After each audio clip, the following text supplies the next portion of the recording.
এই খবরটি নিবেদন করছে স্বামী বিবেকানন্দ ইউনিভার্সিটি, আপনার সন্তানের স্বপ্নের ভবিষ্যৎ গড়ে তোলার একমাত্র সঠিক ঠিকানা।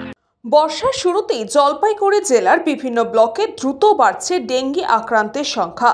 জেলার 6টি ব্লক নাগরাকাটা, ধূপগুড়ি, বানারহাট, মেটেলিবা, মালবাজার ও ময়নাগুড়ি থেকে একের পর এক আক্রান্তের খবর উঠে আসছে। স্বাস্থ্য দপ্তরের তথ্য অনুযায়ী জেলায় এখন পর্যন্ত ডেঙ্গি আক্রান্তের সংখ্যা 91। সবচেয়ে বেশি আক্রান্ত ময়নাগুড়ি ও নাগরাকাটা ব্লকে। ধূপগুড়ি মহকুমার হাসপাতালে এই মুহূর্তে চিকিৎসাধীন রয়েছে অন্তত 3 জন ডেঙ্গি আক্রান্ত রোগী। তাদের মধ্যে একজন গোপাল মণ্ডল বলেন, বেশ কয়েকদিন ধরেই জ্বর ছিল, তারপরেই হাসপাতালে ভর্তি হয়েছি। পরিস্থিতি মোকাবিলায় জেলা ও ব্লক স্বাস্থ্য দপ্তর চিরুনি অভিযান শুরু করেছে। প্রতিটা ব্লকে ডেঙ্গি প্রবণ এলাকা চিহ্নিত করা হচ্ছে। আক্রান্তদের দ্রুত চিকিৎসার জন্য রয়েছে বিশেষ গাড়ির ব্যবস্থাও। চা বাগান সংলগ্ন ঘনবস্তি সম্পন্ন অঞ্চল ও বস্তিগুলোতে রাখা হয়েছে বাড়তি নজরদারি।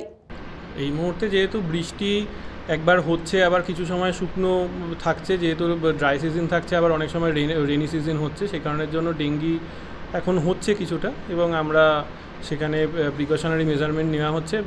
যেখানে ডেঙ্গু হচ্ছে সেখানে তো অবশ্যই সেখানে মেজারমেন্ট নেওয়া হচ্ছে, এবং তার আগে থেকেও আমাদের সমস্ত ক্লিনিং অ্যাক্টিভিটি চলছে, এবং আশা দিদিরাও সমস্ত জায়গায় ভিজিট করে কোথাও ফিভার থাকলে সেটা রিপোর্টিং করছে, এবং সেই অনুসারে টেস্ট করার ব্যবস্থা করা হচ্ছে। কতগুলো টিম কাজ করছে? টিম যেখানে প্রত্যেকটা জিপিতেই আলাদা আলাদা করে টিম কাজ করছে, আর তার সঙ্গে আমাদের যেখানে যাচ্ছে সেখানে হেলথের থেকে এবং জেনারেল অ্যাডমিনিস্ট্রেশন থেকে টিম একসঙ্গে যাচ্ছে। খাদিমুল ইসলামের রিপোর্ট, নিউজ পঙ্গ টাইম।